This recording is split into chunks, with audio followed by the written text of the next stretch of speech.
आपका स्वागत है। आज हम लेके आ गए कक्षा 10वीं का विषय गणित का पेपर लेके आ गए। ये सेट सी है तो आपको बता दे रहे हैं, तो मिला लीजिए अपना फटाफट आंसर। तो अगर आप नए हैं तो चैनल को सब्सक्राइब कर दीजिए और वीडियो को लाइक करना बिल्कुल ना भूलिएगा। तो देख लीजिए, पहला क्वेश्चन है, सही विकल्प चुनकर लिखना है आपको। इसमें से है AP -3 - 1/2 और 2 डैश डैश का 11वां पद है, तो इसका सही आंसर होगा ए नंबर 28। तो इसका ए नंबर होगा, सही है ना। आगे पीछे भी दिया होगा तो आप देख लीजिएगा, 28 ही आंसर है इसका रियल आंसर।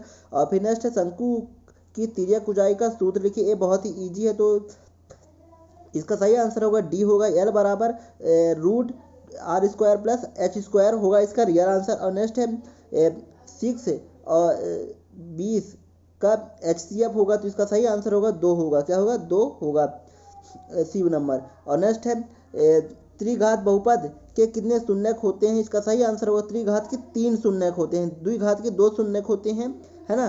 तो यही होते हैं दोस्तों, 2 बिल्कुल नहीं लगाना था, क्या होता है 3 ही होगा इसका सही आंसर। और नेक्स्ट है समीकरण निकाय A1x + B1y + C1 = 0 तथा A2x + B2y + C2 = 0 के एक अद्वितीय हल होने की शर्त होगा। इसका सही आंसर होगा, अद्वितीय हल के लिए क्या होगा, A1/A2 = B1/B2 इसका अद्वितीय हल होगा।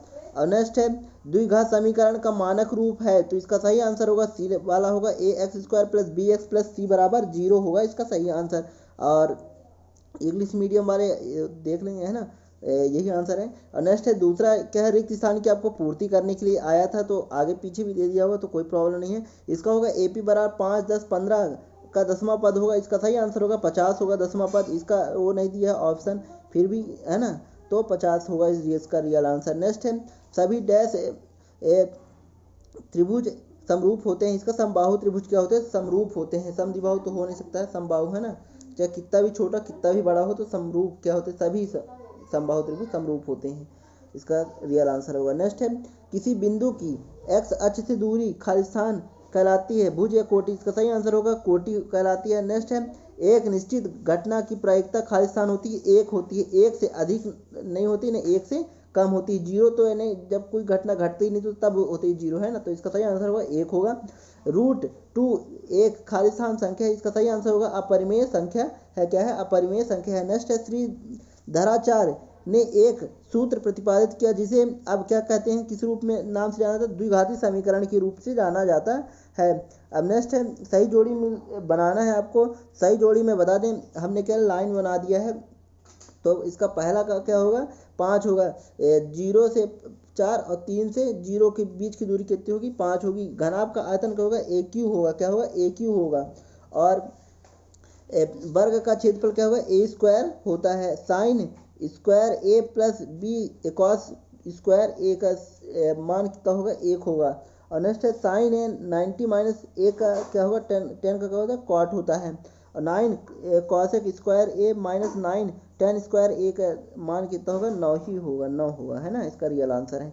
और नेक्स्ट चलते हैं, प्रत्येक शब्द का एक शब्द में उत्तर बताना है आपको। उन्नयन कोण की परिभाषा, तो उन्नयन कोण की परिभाषा क्या होती है?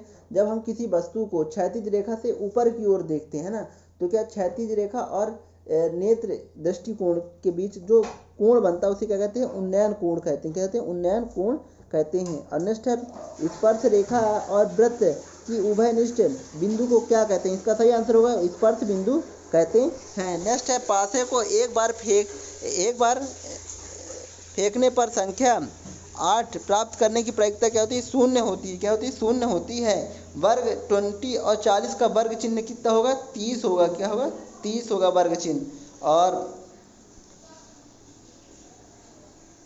है ना। और नेक्स्ट है द्विघात समीकरण AX² + BX + C = 0 के लिए विभक्त कर सूत्र लिखना है आपको, जिसका सही आंसर होगा D = B² - 4AC होता है। क्या होता है? B² - 4AC होगा, विभक्त कर का सूत्र होता है ना।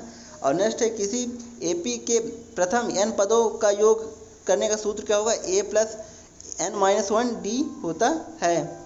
नेक्स्ट है आपको 70 इसमें बताना है, बिंदु 7 1 और 0 0 के बीच की दूरी 5√2 2 है, तो इसका सही आंसर होगा ये सत्य है। क्या होता है, इसकी बीच की दूरी 5√2 ही होती है, ये सत्य है। नेक्स्ट है, शंकु का आयतन बेलन के आयतन का आधा होता है यदि शंकु का बेलन की त्रिज्या एवं ऊंचाई समान हो तो क्या है, असत्य है। दो समरूप त्रिभुजों की संगत भुजाएं समानुपाती होती है, ये सत्य है। दो समरूप त्रिभुजों के क्षेत्रफलों का अनुपात इनकी संगत भुजाओं के अनुपात के बराबर होता है, असत्य है।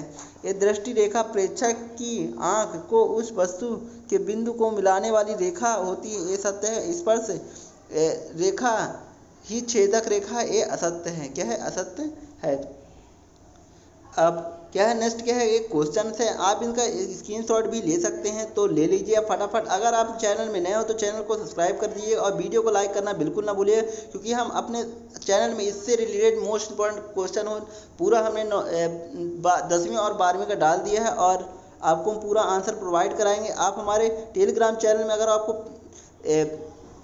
मोस्ट इंपॉर्टेंट क्वेश्चन चाहिए तो आप हमारे टेलीग्राम चैनल भी ज्वाइन कर सकते हैं, आपको डिस्क्रिप्शन में इन सब का लिंक मिल जाएगा। आप हमारे व्हाट्सएप पे भी मिल सकते हैं। तो जय हिंद दोस्तों, ये देख लीजिए, आप फटाफट स्क्रीनशॉट ले सकते हैं इसका, है ना, क्योंकि आगे भी चल के आप ये वीडियो देखेंगे, है ना। जो बच्चे भी 9वीं पढ़ रहे होंगे, अब 10वीं में अगले साल आएंगे तो वो भी उनका स्क्रीनशॉट ले सकते हैं। और इसका PDF तो मैं डाल दूंगा, इस डिस्क्रिप्शन में लिंक भी मिल जाएगा आपको। देख लीजिए, ऐसा ऐसा क्वेश्चन आया था, है ना, और मैं ऑब्जेक्टिव बताने के उद्देश्य से मैं वीडियो बना रहा था, है ना। तो देख लीजिए, है ना। तो जय हिंद।